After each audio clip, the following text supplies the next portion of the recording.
Welcome to Sacrilegious Discourse. For this is what the Sovereign Lord says. Why do you need prophets to tell people who you are and what you want? If you can justify everything that the God of the Bible has done, then you can justify any of your behavior. A lot of this mentality is trickling into what is now mainstream right-wing Christianity. I am capable of empathy greater than this God of the Bible. This is a Bible that they tell kids. This is the good Lord. This is the good book.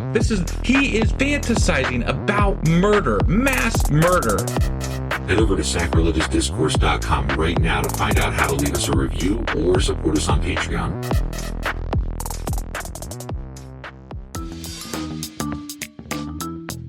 Hey there, sinners and saints. It's your favorite Bible-bashing duo from Sacrilegious Discourse, and we need your help. That's right, folks. We're raising funds for some heavenly equipment and a studio that doesn't sound like it's in the depths of hell. Our current setup, let's just say it's more apocalypse than audiophile. So if you want to hear us dissect the Bible without the background noise of demonic squirrels, chip in a few bucks. We're aiming for $5,000 to upgrade our audio and build a studio worthy of blasphemous banter. Donate today and help us spread the good word of atheism. You can find a link right on our homepage, sacrilegiousdiscourse.com. Every dollar counts. Even if it's from your collection plate. Hey, guess what? What? We're not done with Noah yet. We're not? No. I thought he died. He did, but there's more stuff about him and his kiddos. Oh, okay. I think. So we're doing... So what are we on now? Genesis 10 and 11. Okay. Sound good? Yeah, let's get some more Noah. Yay, Noah. Yay, Noah.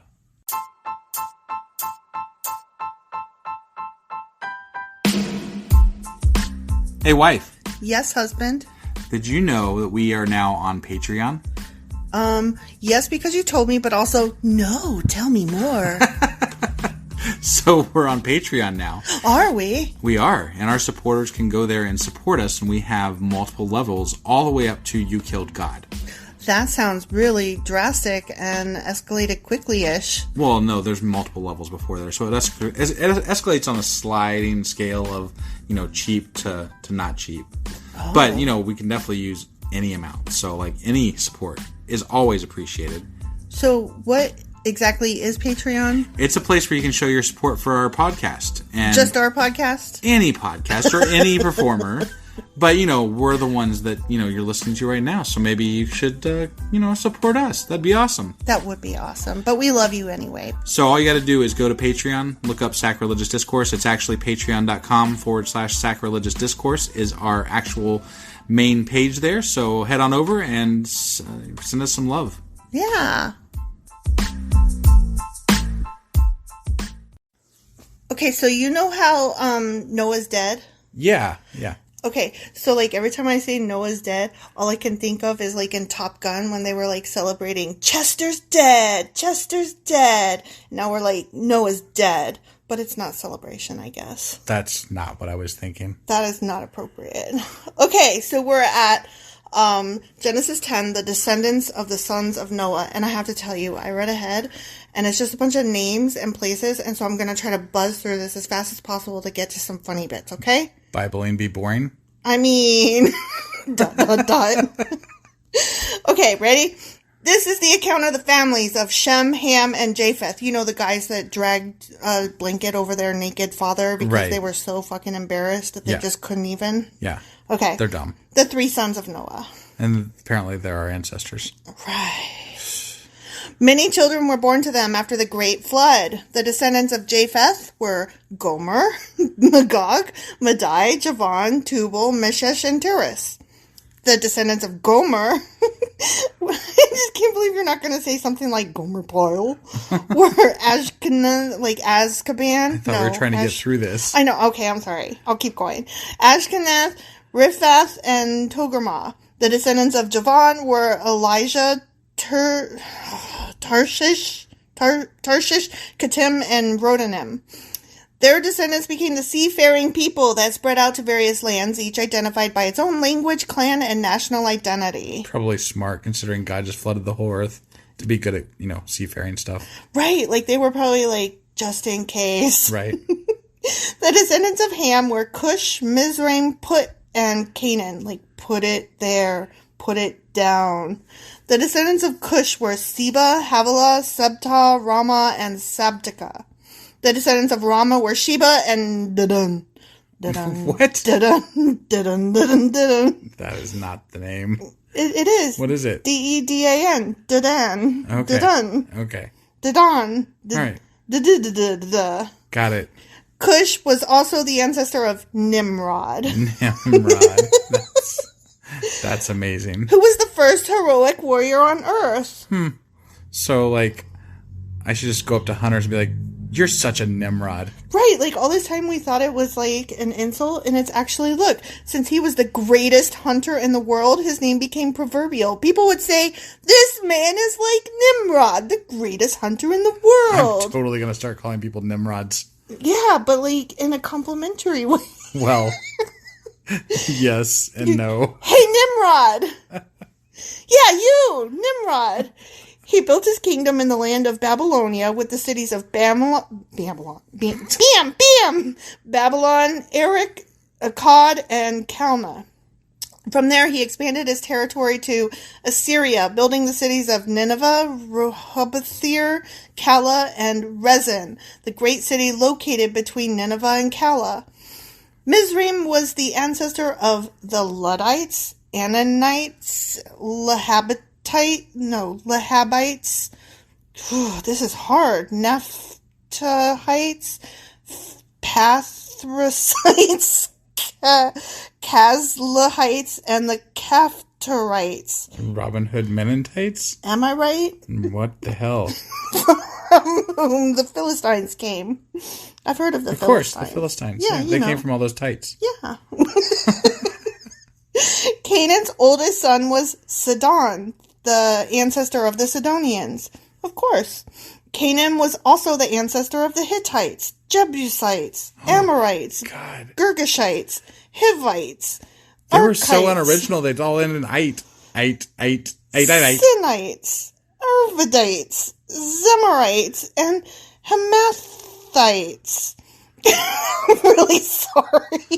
Holy shit, tight. The Canaanite clans eventually spread out, and the territory of Canaan extended from Sidon in the north to Gerar and Gaza in the south, and as east as far as Sodom, Gomorrah, Admah, and Zeboim. I knew at least 3 things in there. Gaza, Sodom, and Gomorrah. That doesn't mean shit to me. So, No. And I know where the Gaza Strip is. Like, and Zeboim near Lasha. Like, all I hear is like blah, blah, blah, Middle East. Right. I mean, is that even right? That's Okay. right. Blah, blah, blah, Middle East. Right. These were the descendants of Ham, identified by clan, language, territory, and national identity. Okay, there's that. Okay. Sons were also born to Shem, but probably no daughters, right? Because who are women who needs women? Women are garbage, apparently. The older brother of Japheth. Shem was the ancestor to all the descendants of Eber. I don't know why that's funny to me. The descendants of Shem were Elam, Ashur, Arphaxad, Lud, and Aram. The descendants of Aram were Uz, Hul, Gether, and Mash, like the show. Right. Arphaxad was the father of Shelah, and Shelah was the father of Eber. Another Eber? Eber had 2 sons. The first was named Peleg, which means... Peleg. Okay, maybe Peleg. I don't know. Either way is funny. Which means division. For during his lifetime, the people of the world were divided into different language groups. His brother's name was Joktan. Joktan was the ancestor of Almadad, Shalaf, Hazarmaveth, Jerah, Hadoram, Uzal, Dikla, Obal. Oh my gosh, this is so hard. I just got to make a comment. Like, all of a sudden, they just suddenly had 2 languages. It just More than happened. 2. Okay. A lot of languages. Well, That's we're approaching the Tower of Babel, and that's when there's so many languages. I don't understand. They all came from the same freaking people. Yeah, like 2 days ago, only it's 2 billion years ago, apparently. I don't know. Time is nothing. Abimael, Sheba, Ophir, Havilah, and Jabab. We've probably lost like 90% of our audience by now. Thingamajob. They're like, blah, blah, blah, blah, blah. I mean, I'm lost, and Oh, I'm lost. I'm the one reading it. Yeah. All these were the descendants of Joktan. The territory they occupied extended from Mesha all the way to Sephar in the eastern mountains. These were the descendants of Shem, identified by clan, language, territory, and national identity. I think I've already said this like 1,000 times, but redundant much? National identity. So they have nations now. Yeah. Okay. We went from a couple guys to cities to nations in like no time flat. Right. These are the clans that descended from Noah's sons, but not any daughters ever, arranged by nation according to their lines of descent. All the nations of the earth descended from these clans after the great flood. That was like...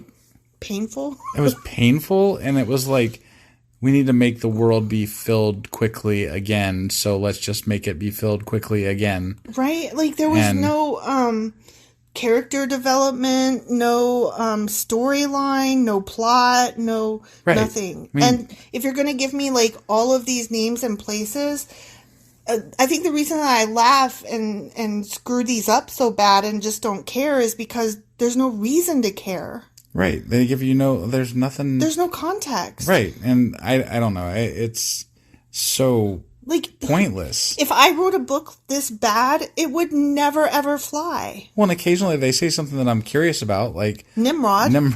Yeah. Like when they expand on it, they're like, he was the greatest hunter and blah, blah, blah, blah, blah. And it's then that's it. And that's it. Yeah. Like, what? There was this one time. Obviously, there was more to that story, but... There's a hunter named Nimrod. The end. Right. And for some reason now we think Nimrod is bad. A bad or thing. Funny. Because, or Nimrod. Dumb. Such a Nimrod. Such a Nimrod. And with Nimrod, that is the end of Genesis chapter 10. Okay, I hope the next portion has more story and less begatting. Me too. Okay, well, let's find out. Okay.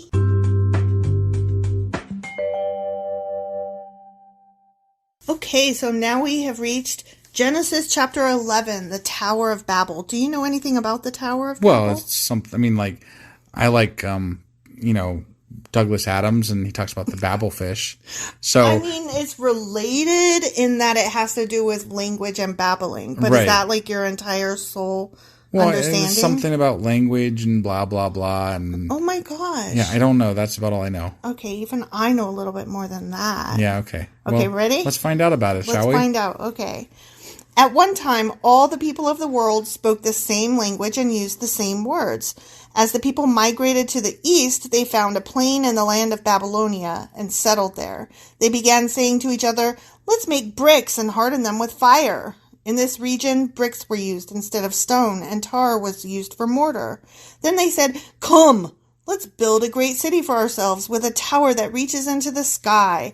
This will make us famous and keep us from being scattered all over the world." I mean, it did make them famous. I guess so, yeah. Because we all know about the Tower of Babel. Right. Or Babylon. Or whatever Babylonia. Babbling Brook. Whatever. Okay.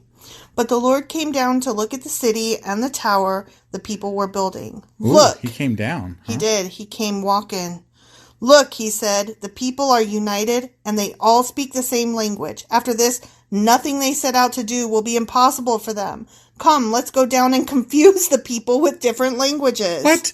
Like every time people start getting the head, he's like, "Nah, Nope. fuck that shit. Nope. I'm gonna go down there and fuck this shit up." He's mean. Yeah. Then they won't be able to understand each other. What the hell? That literally says that in the Bible. That's so stupid. He's so excited to fuck them up. That is so for no reason. Dumb. In that way, the Lord scattered them all over the world and they stopped building the city. This is why the city was called Babel, because that is where the Lord confused the people with different languages. In this way, he scattered them all over the world. I don't, like, what is the purpose of confusing people to the point where they can't coordinate with each other and He on purpose wanted us to speak different languages and not be able to get shit done. On purpose. He fucked us up. I think that this is more along the lines of that the people writing the Bible were like, there's all these languages. How can we possibly make this work for the Bible if they all speak different languages? God must have done this on purpose because... So they're saying God fucked us up, but what they're really saying is we're fucked up. Let's blame God. Right. But either way, I don't know. It's problematic. It really is. I don't... every time something good happens, he comes down to screw it up. And why would you on purpose choose that as the story to believe? That's what I don't get. Right. And why would you... I can't help but ask the question over again when a God screws so many... he made childbirth painful. On purpose. On purpose. He made the land hard to, sow. And on purpose. On purpose. Yeah. He killed the entire fucking planet. On purpose. On purpose. And now he doesn't want people communicating with each other. On purpose. Yeah. That's just some bullshittery. They say our God is a cruel God. And I'm like, he really is. Think about your choices, people. Right. I don't... Maybe hell's a better fun place, I don't know. Maybe there's no Babel down there. Not that I believe in hell either, but, I'm just saying, if I had to choose between the two, I'm not sure that I want to go hang out with God. He sounds like a dick. Yeah. Yeah. Just saying. So the next part is labeled The Descendants of Shem. Let us hope that there's not more begatting. Right. This is the account of Shem's family. It's not a new chapter. It's just a continuation of the chapter. Got it. 2 years after the Great Flood. Oh my God, all that happened in just 2 fucking years. No, wait. Wait, did we just build cities and create nations and divide people in 2 years? Oh, you know what? No, actually, I'm mistaken. We're doing a flashback again. Okay, I was going to say, because that can't possibly be. No, you're right. My bad. They did this thing where they're like, all these things happened all the way through Babel. And then they're like, okay, but flashback to 2 years after the flood when Shem was a mere babe at 100 years old. I gotta wonder what an editor's notes would look like for the Bible. If you were pitching it as a story. It would be bad. It would be bad. Yeah, right? There's no way this would pass. That would be funny. It would be funny to see what an editor would say about a Bible. I would like to see the editor's notes on that. That alone would be a good book. Yeah. Okay, so 2 years after the Great Flood, when Shem was 100 years old, he became the father of Arphaxad. And I have to tell you, when I was just looking at this out of the corner of my eye, it looked to me like it said Axelrod for a second. After the birth of Arphaxad, Shem lived another 500 motherfucking years. Oh, so Noah wasn't the last multi-hundred-year living person. Yeah, that was... Some other generation? Some guy lied, and his name was God. Shem lived another 500 years and had other sons and daughters. Well, at least he had some daughters. Yeah. When Arphaxad was... he was a real baby. 35 years old, he became the father of Shelah. After the birth of Shelah, Arphaxad lived another 403 years and had other sons and daughters.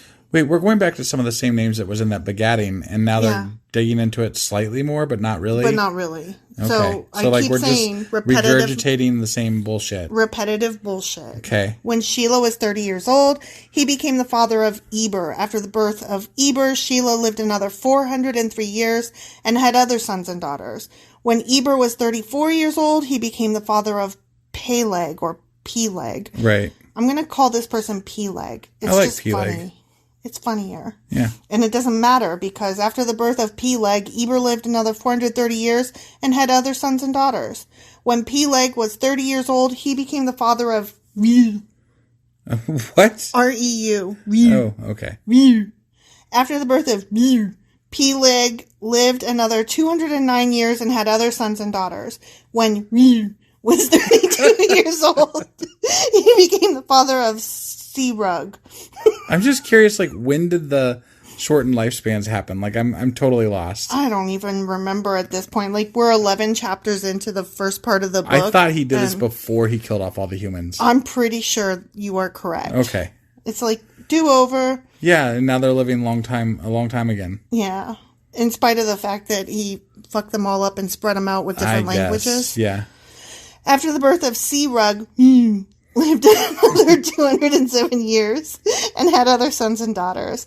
When Serug was 30 years old, he became the father of Nahor. After the birth of Nahor, Serug lived another 200 years and had other sons and daughters. When Nahor was 29 years old, he became the father of Terah. After the birth of Terah, Nahor lived another 119 years and had other sons and daughters.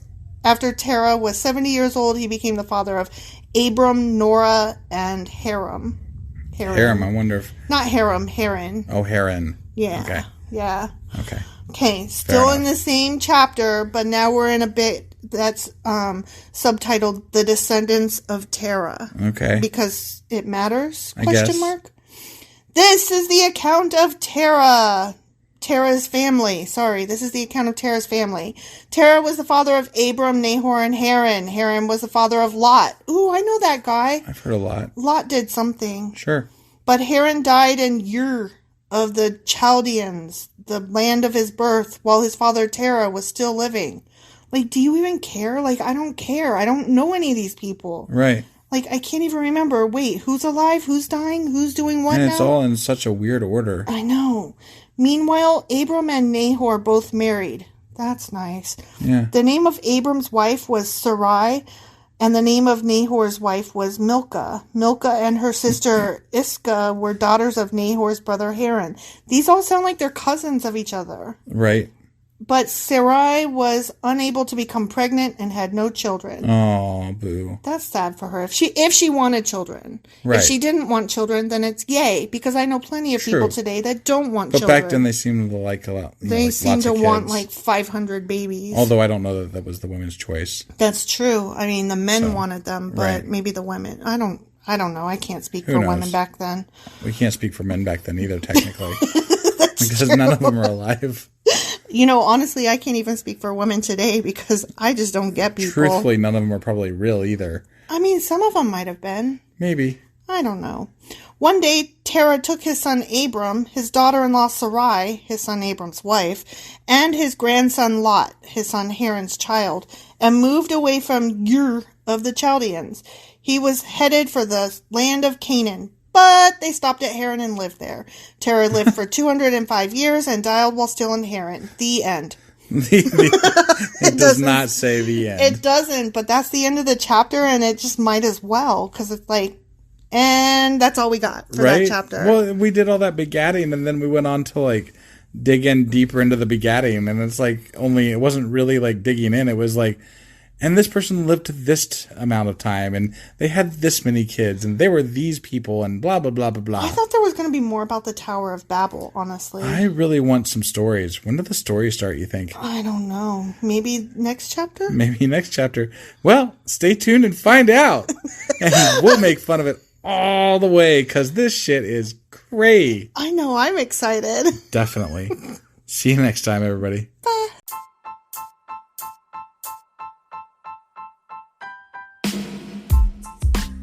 Hey, wife, I guess that's the end? But husband, that's just sad. It doesn't have to be. We are on lots of social media platforms like Twitter. Our handle there is sacrilegious_D. For D's nuts. Oh my God. Stop doing that. Anyway, we're also on Facebook, Instagram, and Pinterest. There's a link to all of our social media sites at our website. Ooh, we have a website? Yeah, it's sacrilegiousdiscourse.com, where you can also find a link to our merch shop. We have a merch shop? Yep, we have podcast-themed clothing, mugs, notebooks, and more, as well as an atheist and science-themed products. Wow, our fans should really go check that out right now. Definitely. They can get in touch with us by sending an email to sacrilegiousdiscourse@gmail.com. But before they do that, we could really use some help. Oh yeah? With what? Well, it's not free running the podcast, and we need some financial support in order to get better equipment, which will free up time so we can concentrate on our podcast and our fans. Okay, so what should they do? Head over to patreon.com/sacrilegiousdiscourse and sign up as a contributor on our podcast. Supporters there receive additional bi-weekly episodes that we record just for our Patreon members for as little as $2 a month. Also, we'd really appreciate it if you would like and subscribe on whatever platform you're using. And Apple Podcast reviews help us out tremendously. Like and subscribe. Leave an Apple review. Join us on Twitter. Support us on Patreon. That's a lot of instructions. Don't forget to say thanks. Thanks. Okay, bye.